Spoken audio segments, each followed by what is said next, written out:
I want you to hit me as hard as you can. Keanu Reeves. He's a national treasure, with plenty of memorable performances across his lengthy career. Most triumphant. But nothing made quite an impact like his two most famous roles. There's the savior of all mankind, the one, Neo. And of course, the guy that gives even the toughest gangster nightmares, John Wick. We call him Baba Yaga. It's the ultimate Keanu showdown. But which badass is the badassest? There's only one way to find out. Face Off! Disclaimer, no actual science was used to determine the outcome of Face Off. Your results may vary. Please do not consume Face Off if you are allergic to conjecture, opinion, or general nonsense. The man known as Thomas Anderson, at least in his mundane, fake existence, is fighting for the freedom of all humanity. In The Matrix, Neo awakens to discover all of mankind is enslaved to the machines, who develop humans in goo-filled pods with their consciousness forever trapped inside a computer simulation. A convoluted way to use people as batteries. Neo then uses his fantastic gifts to fight the machines in order to free the remnants of mankind. John Wick is a former assassin who left his previous profession behind for the love of a woman.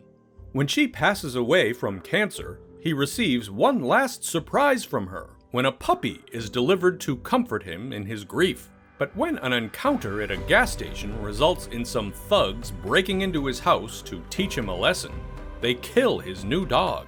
This unleashes a war they never expected when John digs up his old life and proceeds to destroy everyone that took the last shred of love from his life. Needless to say, it doesn't end well for them. While animal lovers will certainly understand Wick's motivation, it is a little more self-serving than trying to preserve the future of civilization. This round goes to... Thanks for watching JoBlo videos. If you enjoy our shows, please like and subscribe, and click the bell to be notified when new videos go live. Now, back to the show. Although he is proficient with firearms, Guns. Lots of guns. essentially, Neo himself is a weapon. Once he's jacked in, he's able to learn almost unlimited fighting styles. He has used some hand-to-hand weapons and heavy artillery in the series when needed, but as the One, he can manipulate the code of his environment to battle the powerful agents in the Matrix, and he's effectively deadly without a gun in his hand. John Wick employs a vast array of sleek weapons. His personal home artillery is significant, but once back in the world of the Continental, he can request just about anything imaginable. It's remarkable what some gold coins will buy. When things get up close and personal, he has no issues using whatever is around to protect himself or finish someone off. He once killed 3 men in a bar. A pencil. I know, I've heard the story, With a sir. fucking pencil? Who the fuck can do that? And the diversity of John's arsenal makes for more interesting visuals. This round goes to... The groundbreaking action of The Matrix introduced the dizzying bullet time and wowed audiences. Added to that was the fast-paced hand-to-hand combat and wire work to create a surreal virtual world that allowed Neo to do just about anything he set his mind to. After some trial and error,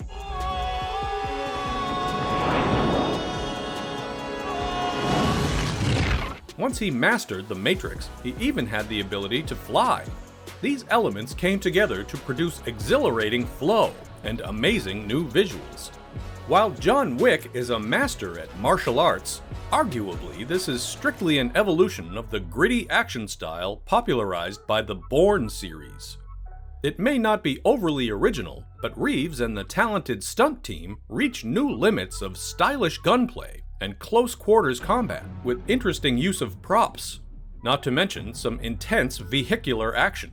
The shootouts and fight scenes are exciting, but nothing changed pop culture quite like The Matrix. This round goes to...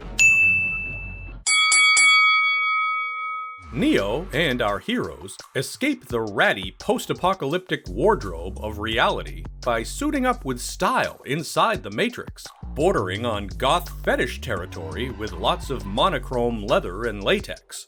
Everyone seems to want the dark clothes, flowing trench coats, and cool sunglasses, a counterculture influence that pushed out into the mainstream. After the movies came out, everyone suddenly wanted to look like they were living in the Matrix. John Wick, on the other hand, prefers snappy, tailored suits, occasionally with extra protection. Throughout the series, that sharp but understated outfit gets disheveled, bloody, and even charred, but he's always right back into another dark suit, topped with the now standard Keanu hairstyle and scruff. John Wick's simple fashion choices demonstrate that a killer suit never goes out of style. This round goes to... Even a person known as the One can need some others on occasion, and Neo gets backup from his mentor, Morpheus, and his love, Trinity. Both are expert fighters and have been leading a revolution against the machines long before Neo ever swallowed the red pill. His colleagues are so dedicated that they sought him out in sprawling harvest fields and made him realize his destined potential. John Wick only truly trusts his canine companion, but he gets some ballistic assistance from father figure Marcus, the Continental's concierge Karen, and fellow former assassin Sophia.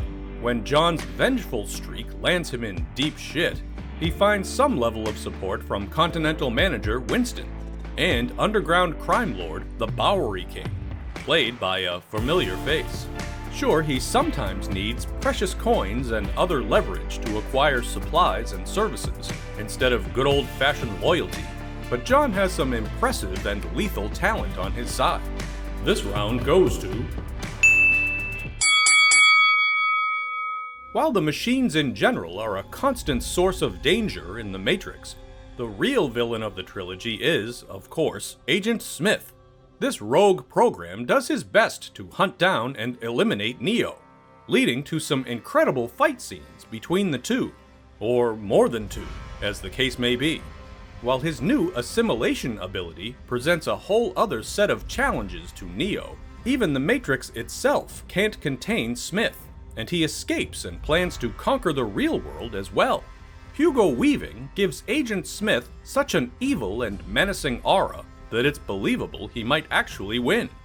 John Wick doesn't so much have a primary adversary as he does just endless waves of armed goons, who all seem convinced they have what it takes to stop the infamous Baba Yaga.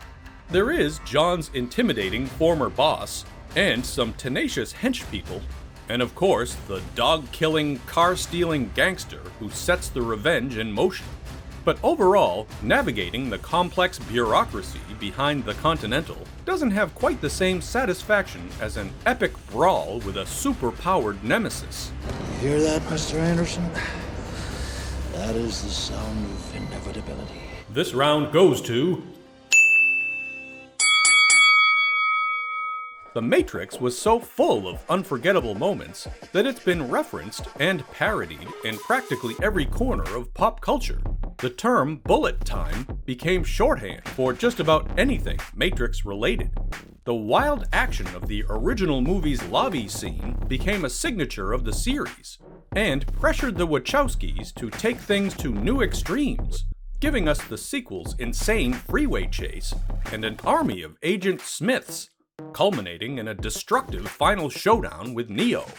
The action scenes in the John Wick series pretty much all qualify for badass status, with standouts including John defending his home from a team of assassins, a couple of protracted clashes with Common's vindictive Cassian, John using his car to wreak havoc on a bunch of thugs, and a carnage-filled team-up with Sophia and her hounds.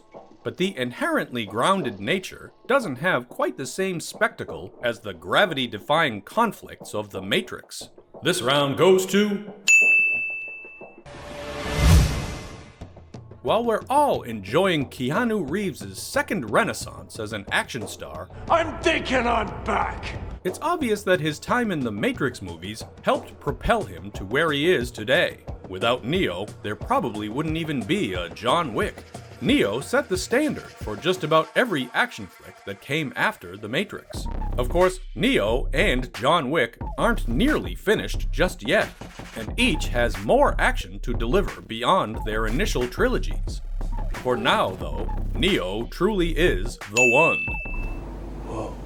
Let us know your thoughts. Leave a comment in the comments, and thanks for watching.